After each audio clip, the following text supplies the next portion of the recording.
Hello Stratters, Bobgar here for $10 deck. This week we're looking at a blue-white flicker deck in Modern. Took me a little while to decide what card I wanted to use for the kind of highlight card for this deck. I chose Panharmonicon just because it's the most unique effect. It was actually kind of a late add to the deck, but it obviously gives the deck a lot of power in the late game, and it's super sweet and super spicy. It's a flicker deck, so obviously we need some flicker effects. We're running 2 Mistmeadow Witch. Mistmeadow Witch is a little bit like Eldrazi Displacer, but a little bit worse. It only costs 2 mana to play, which is nice, but it costs 4 mana for its activated ability, and obviously we can't use Eldrazi mana for that. It does have some other differences, though. The creatures you flicker don't come back till end of turn, and they come back untapped. We're also running 4 Eerie Interlude. Eerie Interlude is really nice. It's an instant that you can blink any number of creatures on your side, so you can basically blink your whole team. That gets us a lot of value in a lot of cases.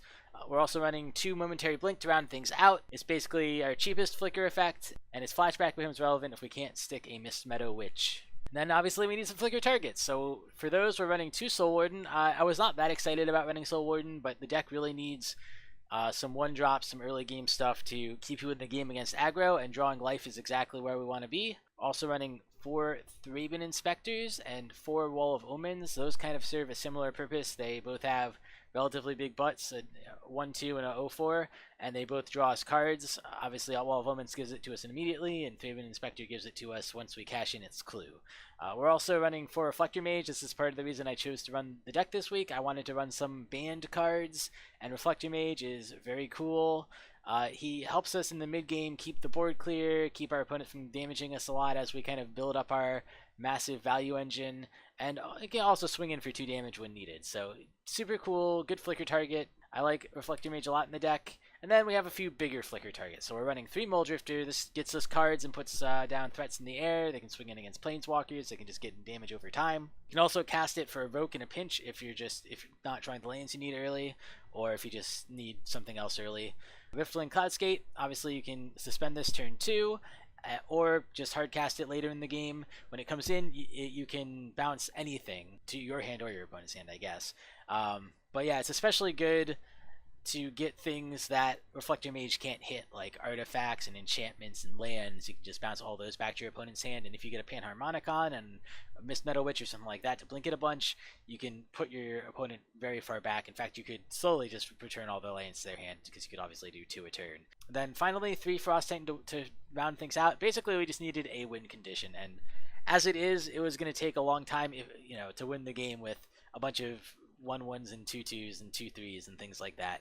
So this gives us our beef. It's also super effective just to tap our opponent's lands, tap our opponent's blockers. It's a great flicker target, and also just gets the trigger when attacking. So it's one of the best finishers, and it's also fortunately not a very expensive card. Then finally, we're running 1 sick combo. Sick combo! I was really excited about this combo. I had a few more Magus of the Discs in earlier, but he's not that good, so I decided to lower it down to 2. But basically, you can do this neat thing with Magus of the Disc. You can play him on 4. You can't set him off right away. He comes into play tapped, which is a little bad for you because you are kind of bad against aggro. But the next turn, when you untap him, you can wait your opponent's turn if you want. You can do it at instant speed, but you can basically you have to make sure you're holding priority, which is control on Magic Online, by the way, so you have to hold control while you do this.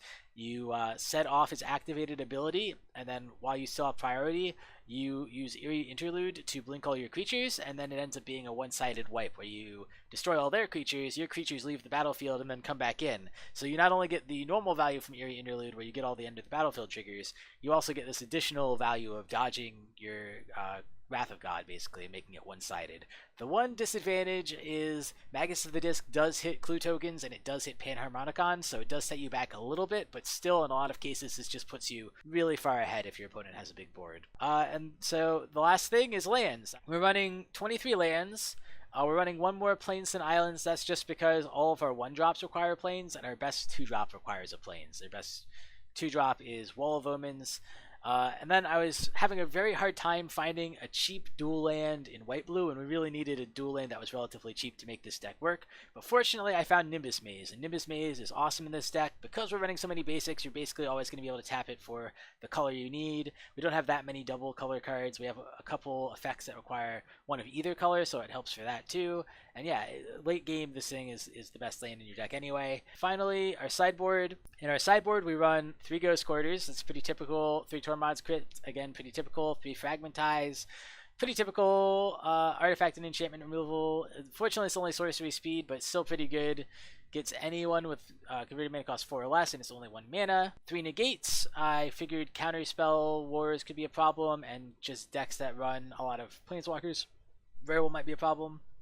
And 3 Fiend Hunters. Fiend Hunter works really, really well with the end of the battlefield effect and with Panharmonicon. You can basically exile a creature permanently pretty easily if you flicker this guy when he's coming into play. Yeah, he's just very strong. The only problem is he only has 3 toughness. He dies to a lot of things, so in a lot of cases, he just doesn't actually do anything. You pay him for 3 mana, you remove their creature from the game, they bolt him, their creature comes right back, and you're down 3 mana. So I felt like he was better in the sideboard than he was in the main board, and Reflector Mage was a better main board pick, because if Reflector Mage gets bolted, he already got his enter the battlefield ability. You know, he already did his thing. He doesn't need to be as reliant about staying on the board.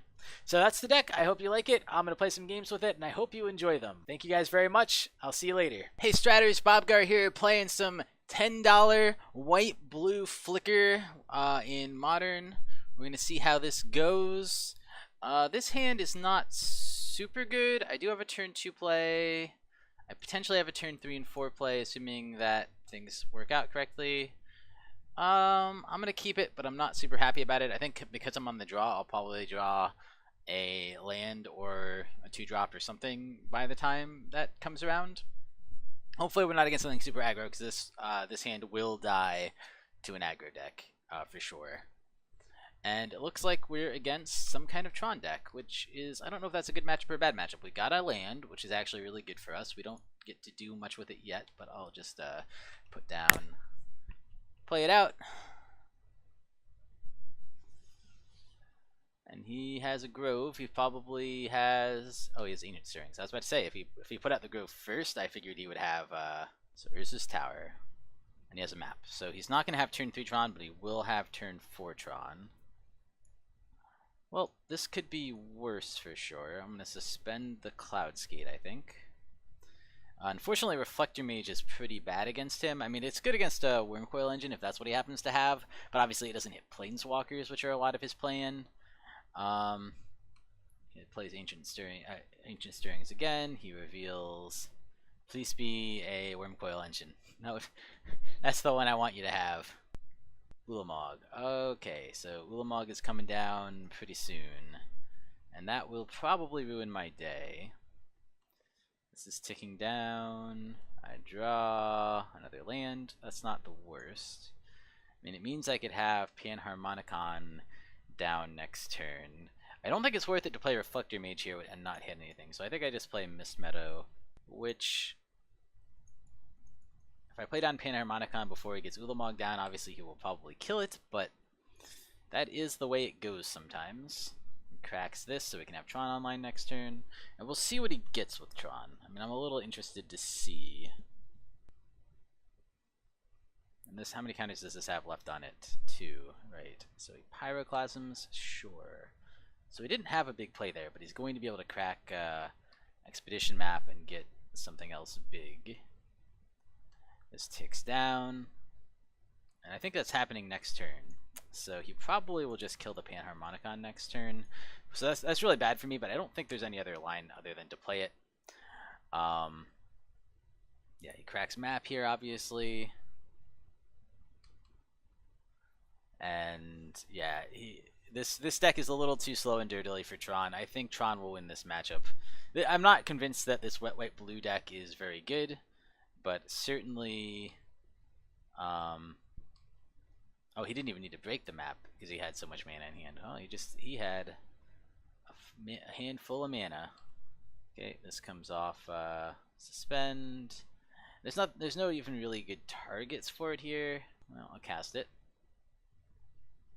I don't want to blink Ulamog because he'll just recast it and get other creatures. I don't really want to hit a land because it's just not very useful. Expedition map, likewise, not very useful. I mean, I guess hitting a land is the only thing I can do, so I'll just put a tower back in his hand, but it's not terribly useful. And I drew all 3 of my Titans, which were pretty much the worst thing I could have drawn, and I'm taking off white mana. I think I have to scoop here. If I had white mana, I might try it, because I could Reflector Mage, bounce him, and, you know, have some potential. Well, Ghost Quarters come in.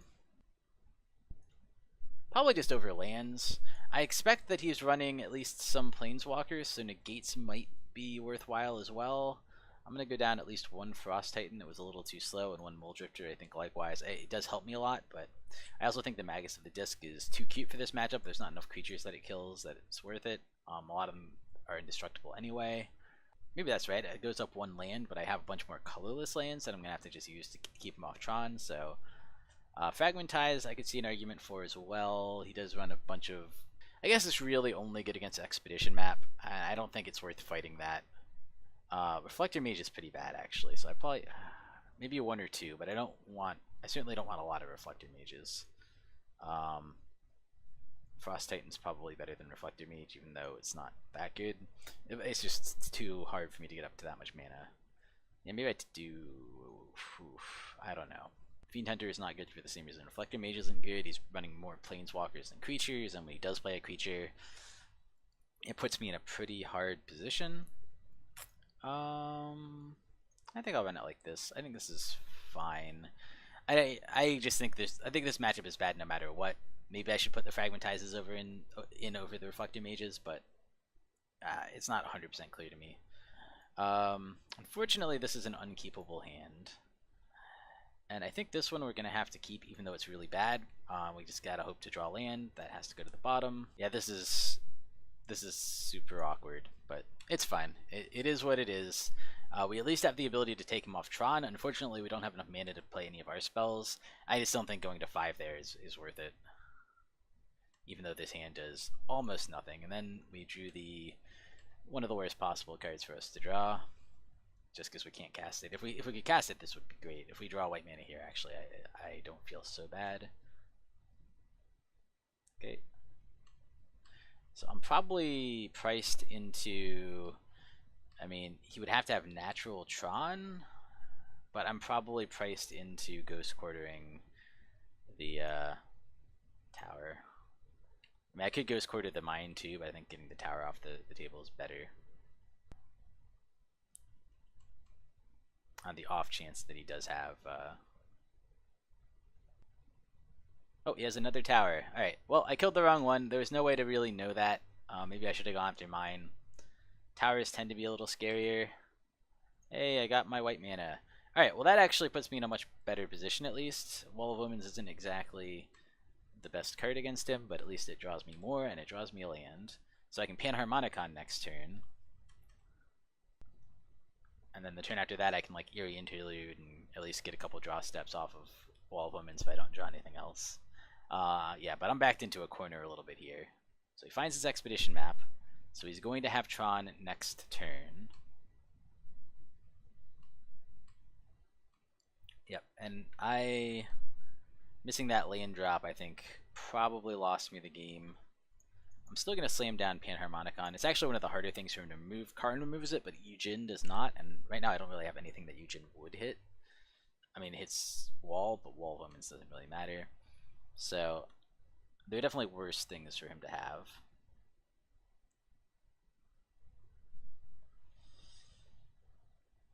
He has Karn though, and he can also fetch another creature, probably like, well, we'll see what he gets. I'm interested to see. He gets a Sundering Titan, interesting. So that's going to kill 2 of my lands. Is he minus to kill a land? So he can get, no, he gets the Panharmonicon, sure. That seems okay to me.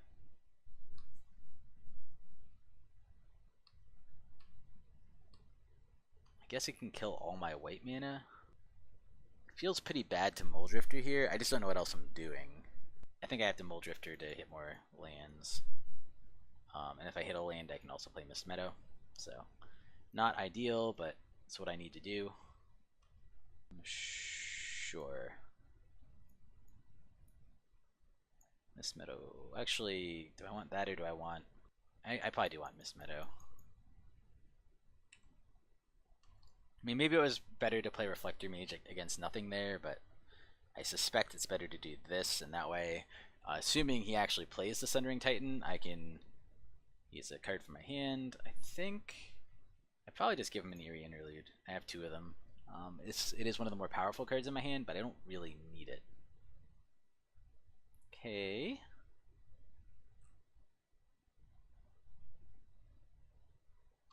Expedition map, sure. Breaks it for another land. He gets Sanctum. No, he gets a tower. Alright. Sundering Titan, I assume? Because that's what he grabbed. Nope, he Pyroclasms instead, sure. And then he Worm Coils. Alright, so same basic idea. I get to play Wall of Omens and then bounce Worm Coil. I guess if I wanted to, I could play Reflector Mage, hold up Eerie Interlude, both to dodge removal spells on Reflector Mage, and I think that's probably better. So that dodges removal spells on Reflector Mage, and then also can bounce his Sundering Titan end of turn. Okay, the Ancient Stirrings, probably trying to find Ulamog.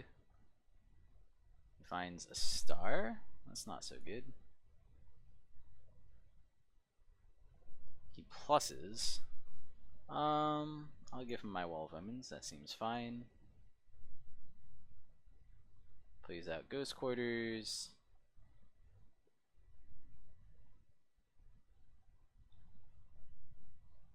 Eat mana, Sundering Titan, sure.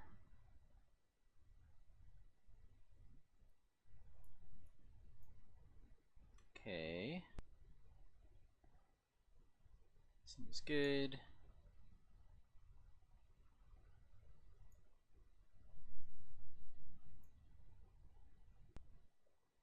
Sure, he can do that. Yeah, I'll find Plains, keep them even.